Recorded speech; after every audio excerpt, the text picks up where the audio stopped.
I have a hard time falling asleep most nights. I can't help but bring my mind to the worst thoughts and memories I only keep in my deep subconsciousness. A fair amount of those memories get fuzzier in my mind with each passing year, to the point where I second guess myself thinking about its legitimacy. But one memory stands clear above the rest.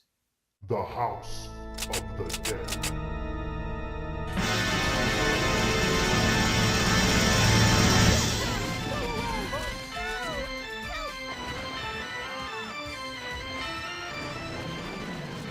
I don't exactly remember my first encounter with House of the Dead, but my vague memory tells me that it was in some pizzeria. I remember staring at the preview screen terrified of the haunting atmosphere, but for some reason not taking my eyes off of it. Years later, whenever I found one of these arcade cabinets, I would pump a few quarters in to tell myself in some pathetic way I'm not scared of you anymore. But those experiences were so few and far between. Except today. At a Goodwill while doing my usual looking for photo frames with other people's families on them, I stumbled upon this. When I got home later that night, I was finally ready to relive the nightmare. And...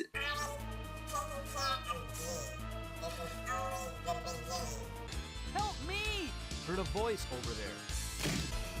I don't want to die! My god. It's better than I remember. The gameplay is the average but still fun on-rail shooter. But what really makes this game stand out is how hilariously bad the dialogue is. How could anyone do this? Intentional or not, I haven't laughed this much at a video game since Tetris. Play this game with a friend for maximum enjoyment. Or just play with yourself, you pathetic loser. Or if you really want to play with yourself and look stupid, you can just use a second controller and dual wield. What costed me $2 worth of quarters in the arcade, I can do for free. When you really get to the bare bones of the game, it's just a game of memorization. There's enemies in the game that will strike you almost instantly if you're not quick enough, making for some cheap damage taken. To be fair, calling it a memorization game is probably too harsh, because this game has branching paths you can take. I also appreciate how the third game allows you to choose what path to take, whereas the second one is just a little bit more cryptic. For example, in the beginning of the second level, there's a car in front of you with zombies on top of it, and if you react fast enough and kill them all, you'll see a different path.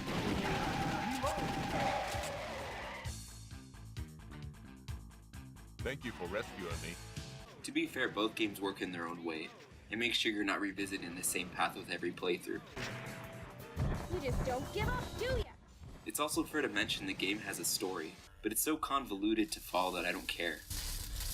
I shall destroy everything and resurrect everything. Just give me some zombies and bad dialogue is all I want from this game. Although I haven't played it, House of the Dead Overkill apparently has self-aware dialogue, an engaging story, and is a prequel to these games. Apparently when you die in those games, you start off where you left off, and don't have to start the entire thing over again, which is probably my biggest critique with these games. With every death, you're always sent to the title screen. I really wish they had checkpoints or infinite continues, because I really would like to see the ending of this game. But even then, I've had nothing but enjoyment revisiting this game. It's a weird sense of nostalgia revisiting these forgotten areas that were engraved in my mind, and to finally returning to see the fun I was missing. The only thing that really needs to be said about these games is what should I do with all the quarters I'm saving? Every time you yell at your kids, put a quarter in your no yelling sock, and soon you'll have a weapon to beat. I think it's also worth a mention, a remake called Typing of the Dead, like the title suggests, is a version of House of the Dead where you don't kill zombies with guns but with a keyboard. Even the character models are seen sporting them. The Coliseum? It might be a trap, but let's go on. If you really need to practice for your secretary job interview, you can always play this version and add your score to your resume.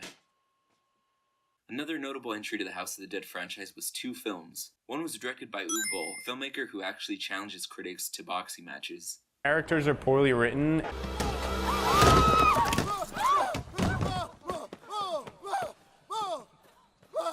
You're in deep shit, huh? It's very funny. The only ones that really sucked were House of the Dead.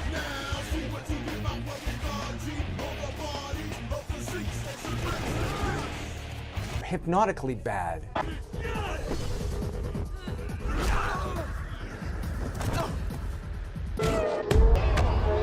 Teach the critics a lesson? Absolutely.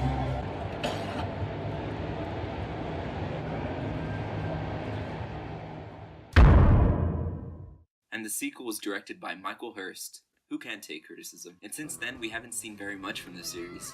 The game was made by Sega, which is unfortunate because the dozens of IPs that they own, they seem to ignore a lot of them. Outside of the occasional re-release, until this year.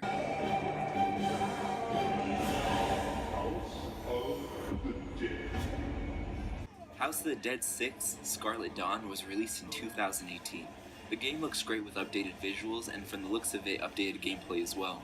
I say from the looks of it because it's only available at Dave & Buster's here in America. Unlimited gameplay on video games like the new and super scary House of the Dead arcade game. Only at Dave & Buster's. And if I want to get drunk, eat microwaved wings, and play video games, I'll do it in the comfort of my own house. Let's see a security guard kick me out of my house for being too drunk. Fuck, the neighbors called the cops.